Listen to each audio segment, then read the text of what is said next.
Ladies and gentlemen, Undersecretary Claire Castro, the Palace Press Officer.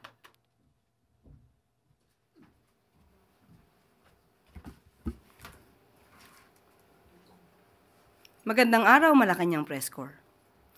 Mga bagong Pilipinong bayani, pinarangalan ni Pangulong Marcos Jr. Bilang pagkilala sa katikilaan ng ating mga kababayang OFW, pinangunahan ni Pangulong Ferdinand R. Marcos Jr. ang Bagong Bayani Awards 2025 ngayong araw sa Malacanang.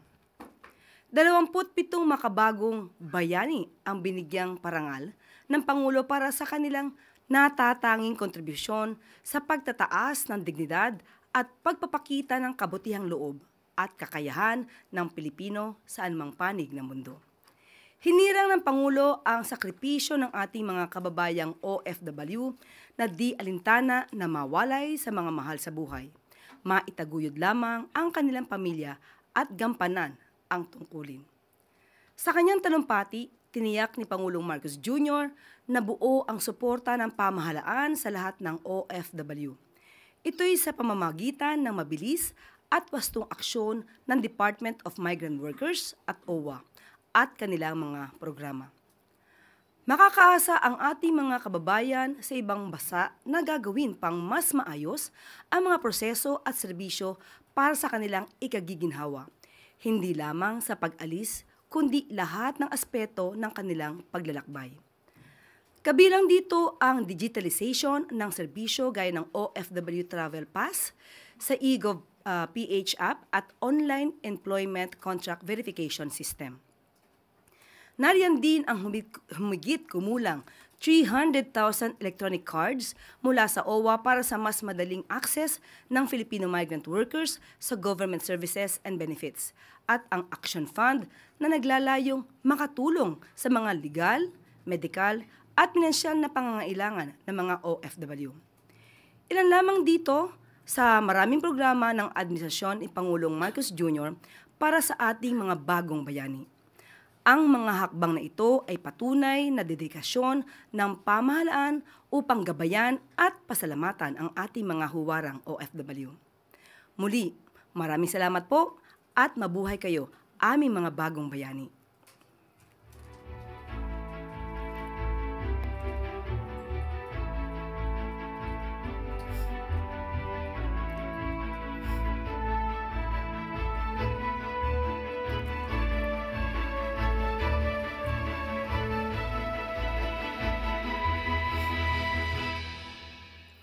Pagbabalik ng mga nalustay na pera sa illegal flood control projects, sinimulan na ng Bureau of Customs, alinsunod sa utos ni Pangulong Ferdinand R. Marcos Jr.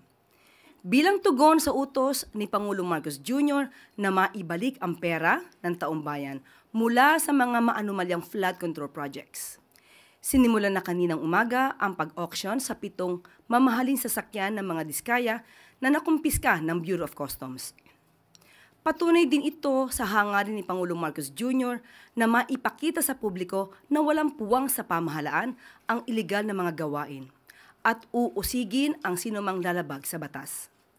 Ayon sa BOC, sa pangunguna ni Commissioner Ariel Nepomuceno, makakaasa ang taong bayan na lahat ng proceeds mula sa auction ay agad na iririmit sa National Treasury. Ibig sabihin, buong-buo na maibabalik ang pondo sa kaban ng bayan. Sa ngayon, inaasahang maibabalik sa taong bayan ang mahigit 103 million pesos mula sa 7 mamahaling sasakyan na nakumpiska sa mga diskaya. Ayon sa ahensya, simula pa lamang ito sa mga hakbang ng pamahalaan upang maibalik ang pera ng taong bayan. Mayroon pang 14 na construction companies ang kanila ring binabantayan sa ngayon. Mahigit 3 buwan pa lang simula ng paimbestigahan ni Pangulong Marcos Jr. ang isyu ng korupsyon, may nakikita ng resulta ang taong bayan. Isa itong patunay sa seryosong paghahabol ng Pangulo sa mga iligal na gawain ng mga korap sa pamahalaan. Gagawin natin ngayong auction, ito ay hindi lamang upang makalikom tayo ng more than 110 million minimum possible proceeds from the luxury vehicles. Mas importante dito sa pera o pondo na maaari natin makuha ay ang simbolismo at ang pagpapahalaga natin na pag ikaw ay gumawa ng mali, ikaw ay mananagot at ang pera ng bansa dapat ay pakinabangan ng ating mga kababayan. At maaari na po akong tumanggap ng inyong mga katanungan. First question, Eugene Fernandez, IBC 13.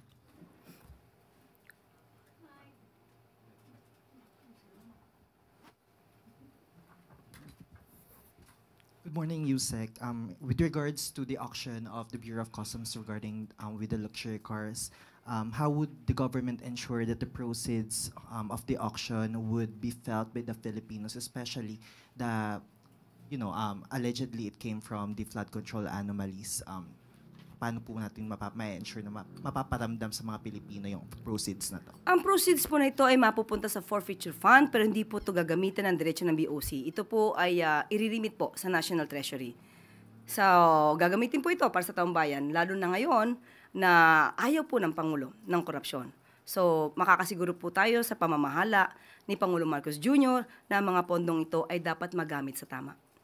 Do we expect as well na it will also be fund, flood control as well, especially that it came from a flood control scandal? Hindi natin masasabi sa ngayon kasi ito ay mapupunta sa National Treasury. Pero definitely dapat magamit ito sa tama para sa serbisyo sa taong bayan. Okay, thank you po, Yusek. Next question, Ana Bajo, GMA News Online. Morning, ma'am. Ma'am, 2 topics lang po. Unahin ko lang yung sa SALN. May we get, ma'am, the wisdom behind hiring Cuervo appraisers to come up with its own version of net worth ni President Marcos? Kasi parang yung sa mga previous SALNs, ma'am, di ba? Kung ano po yung, parang isa lang po yung... Cost of acquisition? Bakit po merong appraisers, ma'am? Hindi ba mas maganda kung makikita nyo kung ano yung value, yung updated value ng mga properties? Mas maganda, mas maliwanag, mas transparent. For transparency purposes po ito. Para mas maganda rin makita ng taong bayan kung magkano na yung value ng mga properties na dating na-acquired before. Dahil darating yung panahon na sasabihin nila na ito na yung value niyan. So, dapat i-declare din. So, wala namang mali doon. Mas maganda nga po. Okay, ma'am. Ma'am, another topic. May we get your response to the remarks made by former Executive Secretary Bersamin that he did not resign, contrary to your statement last Monday that he quit from his post out of delikadesa. Ma'am, what was the basis of your announcement po nung Monday? Kung meron pong ganitong denial on his part. Unang-una po, mayroon muna tayong babasahin para po sa tinuran po ng ating mahal na si Executive Secretary Lucas Bersamin. The Palace acknowledges former Executive Secretary Lucas Bersamin's clarification regarding the manner of his transition. As he himself stated in his interview, he submitted himself to the President's discretion and prerogative as part of the ongoing reorganization. The Palace announcement was issued in line with this understanding and with due regard for stability and continuity in governance. At nagkausap naman po sila ng Pangulo face-to-face at let us just leave it at that. But ma'am, E.S. Bersamin admitted that he felt bad doon po sa naging announcement. And na-mention po niya na on the morning po ng Monday, meron pong tumawag sa kanya, a close friend of his, and hindi raw po ito taga Palasyo, asking him to exit the cabinet. May we know po, ma'am, kung meron kayong information, given na kayo po yung nag-announce nung resignation, kung tungkol saan po yung naging phone call na to, or sino po kaya yung kausap ni ES? Wala po tayo. Hindi po tayo privy sa kanilang usapan. Kung sino man po yung sinasabi niyang kaibigan na nakausap niya. Wala po tayong kinalaman doon. Thank you, ma'am. Follow-up question, Alexis Romero, Philippine Star. Yusek, former ES Bersamin said, masarap lang daw pakinggan yung delikadesa, pero hindi naman daw ganun yung nangyari, no? Do we still stand by our statement that he resigned out of delikadesa? Muli po, ang pina-announce po sa atin ay galing sa palasyo at kung ano po naramdaman ni E.S. Bersamin, yun din po na ginagalang po natin ang kanyang nararamdaman. At kung ano po ang sinabi lamang ng palasyo, yun lamang po ang ating in-announce. Follow-up related lang, Yusek. Kanina may nabanggit na pabiro si Presidente about a cabinet shake-up, even jesting na si FL daw po ay magiging ambassador for OFWs. Magkakaroon ba talaga ng Shake up? Sabi mo, pabiro. Hindi, minsan half-meant, di ba? Minsan ng mga jokes. Tingnan na lang po natin. Kasi kung nakita niyo po na parang pabiro po yung pagkakasabi ng Pangulo, so yun muna po tayo. Face value. Sa ngayon po ay wala pa po sa ating ina-announce or isinasabing update patungkol dyan. Salamat po. Next question, Ivan Mayrina, GMA News on. GMA News.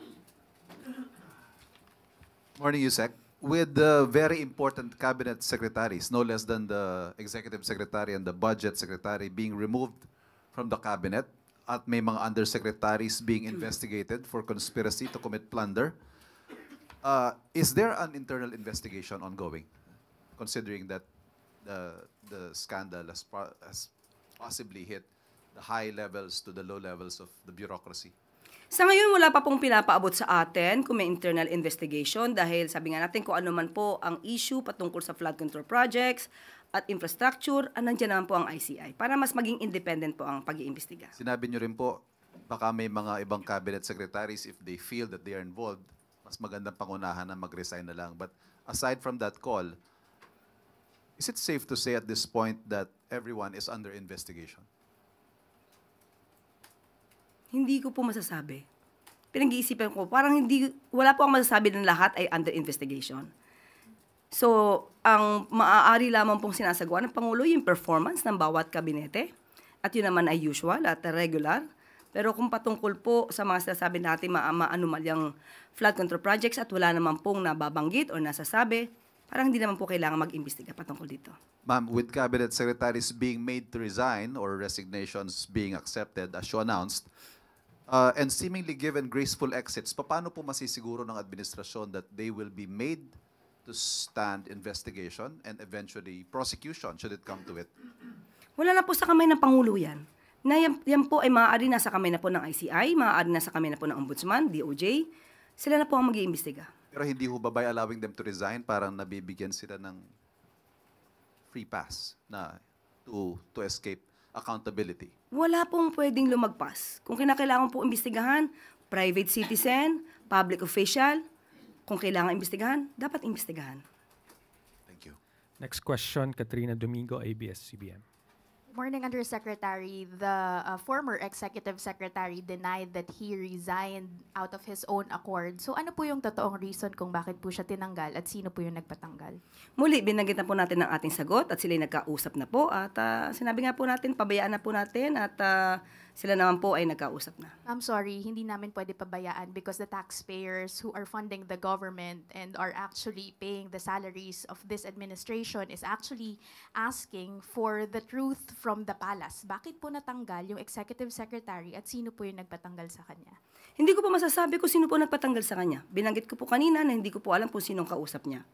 Kung yun pa ang nababasa ng palasyo, dahil sinabit niya naman po ang sarili niya sa President's prerogative, yan lang po ang ating masasabi. At tinanggap po ang sinasabing resignation. Okay, ma'am, just a follow-up question if you could not give us the exact reason for Bersamin's removal.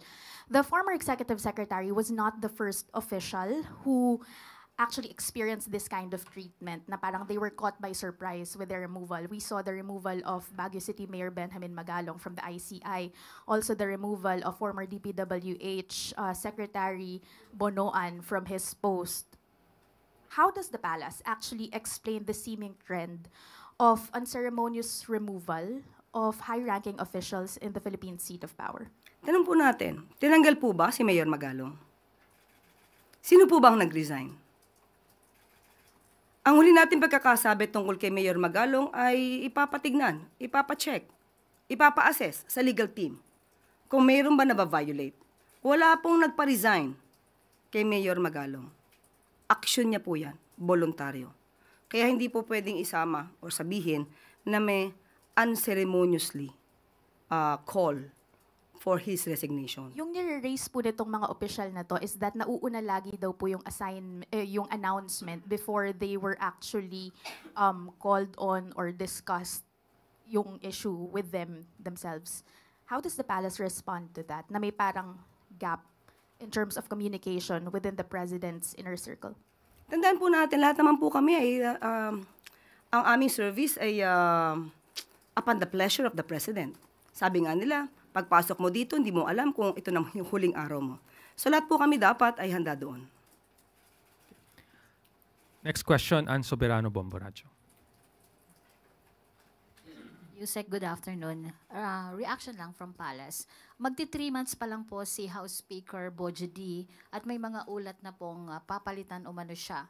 At ang napipisil po daw ng Malacanang, ito pong si Deputy Speaker Ronaldo Puno. Do tinanggi naman po ni Representative Puno na may ganitong issue.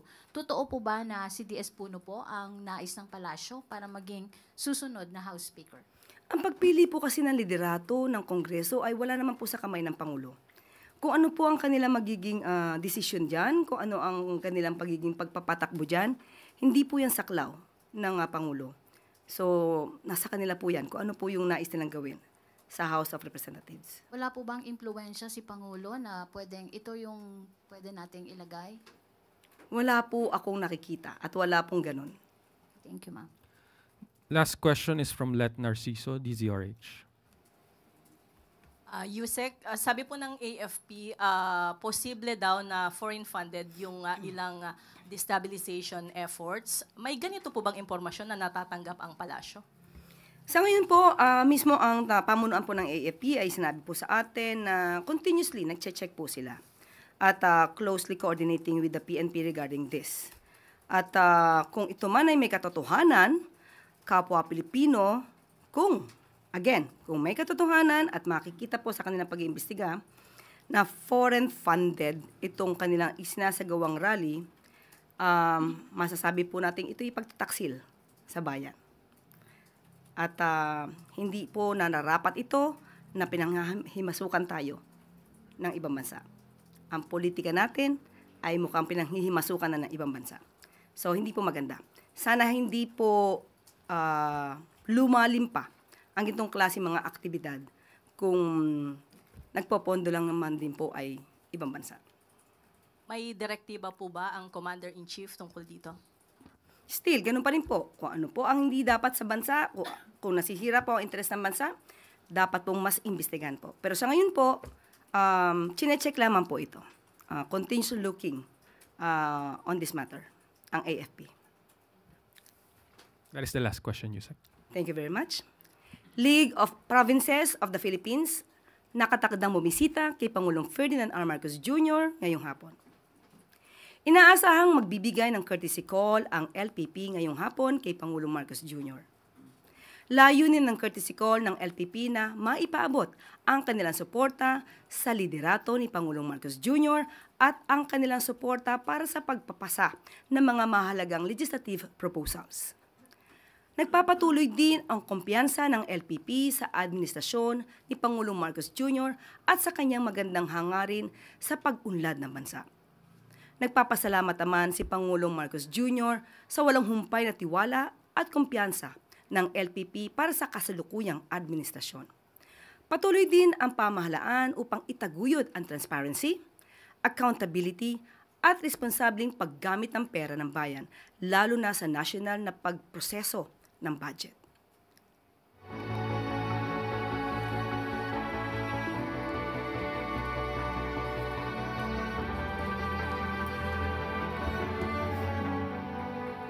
At dito na po nagtatapos ang ating press briefing.